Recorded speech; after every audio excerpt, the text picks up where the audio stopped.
So something that comes up all of the time, especially around here in Salida and Chaffee County, is how to pay for home renovations. Because whether you're buying a fixer-upper or you plan to just at least modernize an old mountain cabin, or you dream of redoing your kitchen, there's always that big question right behind the vision board of finishes.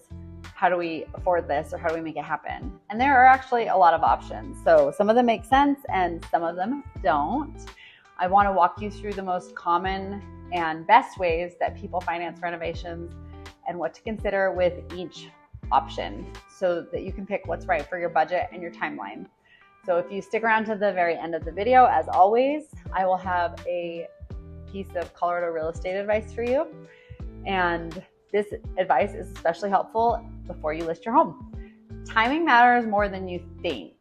And I want you to just remember that throughout the whole video. First up is the most obvious thing, and that's cash. If you've got the savings and renovating is something that you've planned for, using cash is simplest, cleanest route to make renovations. No loans, no interest, no waiting on approvals. You just hire the contractor, buy the materials, or the contractor buys the materials, and you go for it. The downside is renovations are really expensive. A simple bathroom remodel can cost you around $15,000 to $30,000. Kitchens, easily $30,000 or more. And the renovation may wipe out like your emergency fund or other home savings budget entirely. So that might not be the smartest move. But cash is great if you do have a buffer, and if it leaves you empty-handed, that's where you want to check into financing. And this is probably the most common option for many people. Tap into that home equity that you have. A HELOC, or a home equity line of credit, works like a credit card that is secured by the collateral of your home. So you get approved for a certain amount, you draw from that amount as needed, and you only pay interest on what you use. So be conservative.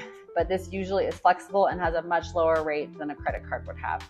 A home equity loan, on the other hand, for negatives, gives you a lump sum up front with payments over a set term. So that can be good and bad depending on how much you're borrowing. But if you've owned a home for a while and you have a lot of equity built up, which, let's be honest, a lot of homeowners around here do have that after the last few years of price appreciation, this is a good option. But please remember that you're borrowing against your house. So if you fall behind, that's not just bad credit, it can lead to foreclosure. So that's something to be aware of. Still, when this is done wisely, it's one of the most affordable and best ways to finance really big upgrades that maybe make your house last longer for you too, more livable for you. Okay, next, if you're doing a fixer-upper, there are renovation loans like an FHA 203K, a Fannie Mae's Homestyle loan, and a few others that I can point you in the right direction of.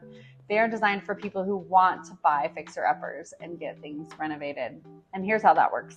You find a home that needs the work. You get approved, not just for the purchase price, but also for the renovation costs. You usually have to hand those in and they get reviewed, sometimes multiple bids, and that part gets held in escrow. And contractors are paid out in phases as the work is completed. It's a great way to buy a home that might not qualify for traditional financing, that has maybe floors that are caved in, or a roof that needs fixed, or unfinished plumbing. And then you can turn it into something beautiful with a lot of equity right off the bat. That said, renovation loans come with a lot stricter timelines, much more paperwork, and sometimes even higher fees. So you've got to be organized and ready to work with a lender who knows how to navigate this type of loan. But if you're serious about buying a home that's a project, this could be your golden ticket.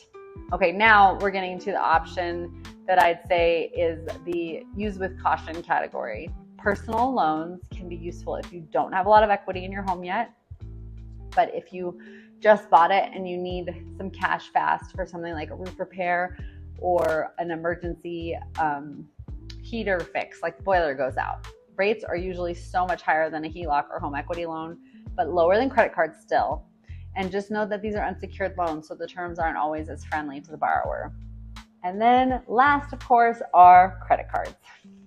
So sometimes people use credit cards for smaller updates like an appliance, fixtures, paint, and a lot of credit cards from these fixer-upper stores like Home Depot and Lowe's, they work. But for big ticket projects, that's where people can get into trouble. That interest rate adds up really quickly, and if you can't pay it off fast enough, you're going to be spending way more on that bathroom remodel than you intended. So use those with the utmost caution, and only if you have a solid plan in place to pay it off. Okay, if you've stuck around this long, here is your weekly piece of Colorado real estate advice from me. If you're renovating a home with a goal of selling, focus on only the updates that add value to the sales price of the home and not just what looks trendy. So that could mean something like updating the windows and just doing simple light fixtures, not those luxury light fixtures, or fixing a slope in the floor instead of adding a new backsplash. Most of all, the tip is ask me.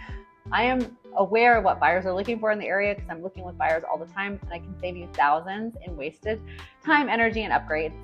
And so when you refresh your forever home or bring back an old home to life, the key is to knowing how to fund it smartly and what makes the most sense in the long-term equity gains of the home.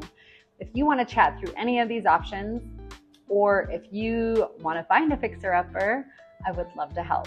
Thanks for hanging out for this whole video, and I will see you on the next one.